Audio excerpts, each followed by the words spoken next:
far south. The two best guesses, food or to mate. Pretty much describes most of human behavior as well. We do have some showers in the mountains of western North Carolina. They're going to fall apart as they try to move towards us. But the storm system that caused them is going to be heading our way and giving us the potential for some strong storms late in the day. So let's switch over to the future radar. And we're still dry as we head into early afternoon. But some strong storms rolling just north of the Triad. And again, while we show you this forecast data, this is one version of one model. It gives us an idea of the pattern, but the specific placement of the storms can be adjusted just based on what Mother Nature decides to do during the afternoon and evening. One cluster of storms are moving through by late afternoon. These aren't going to be that widespread, but they could potentially become severe. Another round of storms, more widespread as we head into the evening, peaking just right as the sun is going down, which means the atmosphere is still going to have plenty of energy built up from the heat and humidity of the day. This is when we're going to see the greatest potential for more widespread, damaging wind gusts out of these storms as they move through. All types of severe weather still on the table, but it's going to be a brief threat. They're going to be out of here basically by 10 o'clock this evening, just after the sun goes down.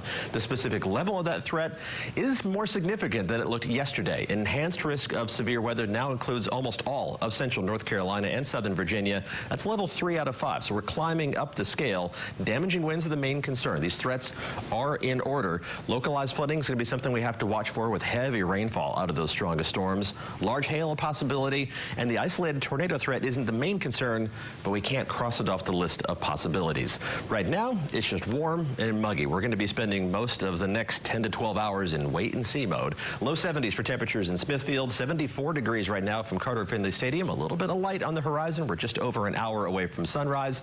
We'll see plenty of sunshine through most of the afternoon, and that's just going to build up the heat, build up the energy in the atmosphere before those storms move in. Mid-70s around the Triangle, 74 Raleigh, Durham, and Chapel Hill, 75 degrees in Clayton, also 75 in Holly Springs. We pan farther south, it's even a degree or two warmer, 76 Fayetteville, 78 degrees in Grays Creek. You're the warm spot again this morning, just barely below 80. Abigail is our dog of the day. Thank you to Abigail's human, Aaron, for sharing such a great summertime picture with us. The top down on the Jeep there. Temperatures are going to heat up quickly. We're going to be into the low 90s for highs before those storms develop and spread out some rain, cooled air. Best time of day to go for a dog walk is going to be this morning before we really heat up. Just be careful in the heat and humidity of the afternoon, both with your pets and with yourself. The heat index is going to be close to 100 degrees. Those temperatures will back off a little bit, but this evening, yeah, just plan on staying weather aware. It's not a guarantee that severe weather is going to happen in your neighborhood, but it's going to be a possibility as we head through the evening hours. That's why today is an alert day. Temperatures in the mid to upper 80s, even around 90 already by noon. We're going to climb up into the low to mid 90s before those storms move in. You can see Futurecast starting to spread out some of that rain-cooled air as we head into this evening. Temperatures tomorrow won't be as hot. It won't be as humid for the first day of summertime. That humidity ramps back up over the weekend. We've had to bump up the rain chances a little bit for the weekend. Not getting too carried away with that, but we're going to be in a pattern where we can see some showers and storms kind of making a run towards us from the northwest, especially overnight, Saturday night, maybe lingering into the first part of the day on Sunday. We'll keep an eye on that, but we have to get through today's storm chance before we can really zero in on the weekend.